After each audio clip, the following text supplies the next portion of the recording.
Hi everyone, thank you for joining me on day 4 of my 30 days drawing challenge, where today we will actually be adding light to circles and casting shadows to give depth instead of drawing a line through them. So I'm hoping this will be a bit more interesting, and will be our first step into shading, adding different values of darker and lighter color to give the perception of the 3D effect. And I'm going to initially draw it now just using a regular brush to imitate what it would actually be like on a piece of paper. But ultimately, I will probably be going over these circles again with one of the many brushes we have in our right. And as you probably saw, the circles, again, are not perfect, so I'm going to be sketching them correctly again. Some of you probably aren't a fan of this, but I'm finding it easier, and I will definitely be doing more work on freehand circles in the future because we're going to be drawing those again and again and again, and it's a foundational skill that we need to get perfect.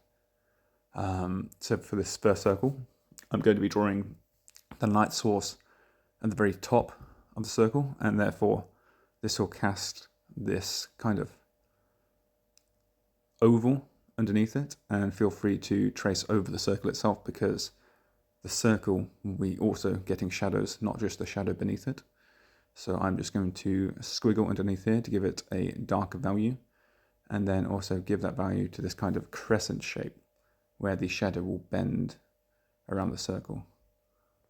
I'm not really sure if this is the correct technique, but this is the way I've been doing it, and I think it works. Now, with everything in life, shading is not just one color, it's lots of different levels of darkness. So the area closest to the shadow on the ground will probably be the darkest, but as we move closer and closer to the light source, it will be getting lighter and lighter. So I'm going to draw thinner and lighter lines to give the impression of this fading darkness as it gets to the point of light. And I think that looks 3D to me. So we'll move on to our second circle, which I definitely need to correct. So I will sketch around that in a circle to make it a bit less offensive. And this is going to be super rough, so I'm not going to correct any of the inner lines because we're just going to be adding darkness values to it anyway. And this case being in the top right of the circle. So the shadow that is produced underneath the circle will be drawn in the opposite direction of the light. So it will be as so, and I'm just going to draw a very faint line to see if that's the right kind of direction, and pretty much is. I'm sure there's proper technique to this, but we'll learn that later on. So there will always be an overlapping part because the sphere itself is going to be touching a surface. So always make sure that the shadow connects to the object itself, if it is, in fact, on the surface. If it's floating, obviously, it will not be connected. And in this case, I'm going to do this moon shape shadow again on the circle, with the darkest value being closest to the shadow, gradually getting lighter to the source of the light. And it occurs to me when doing it with these fake pen brushes, you don't get the best impression of shadow. So I will definitely be going over this with a softer brush attachment. For my final one, I'm not certain that this is correct at all, but I've decided to do the light source actually in front of the sphere itself. So almost as if it was between the camera and the sphere.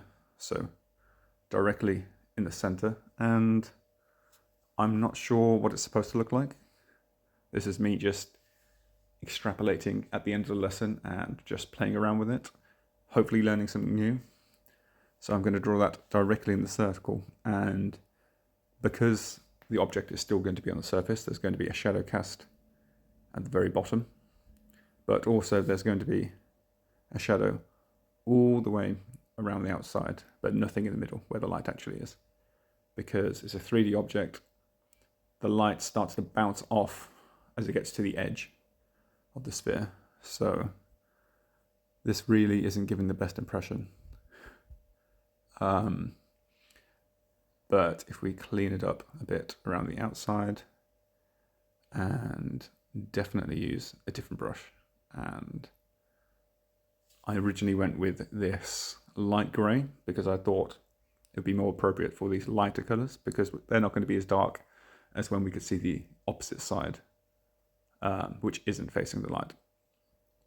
So I'm going to start with this, which kind of looks right, but move to black as I realise the harder you press down on the stylus with this brush, the darker it becomes.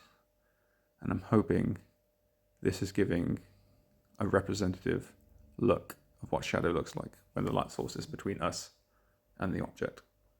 And I'm actually going to go over the two other spheres I've done already with this brush, and immediately I think it starts to look better.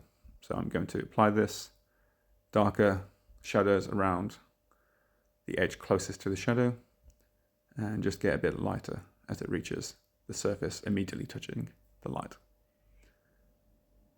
And I hope you've enjoyed the lesson today. I certainly have. I've learned a lot, and I think I'll be playing around with shading a lot more in the future rather than just bisecting the sphere. So thank you for joining me. I hope you learned something, and I hope everyone has a terrific weekend. Thank you, everyone. Bye.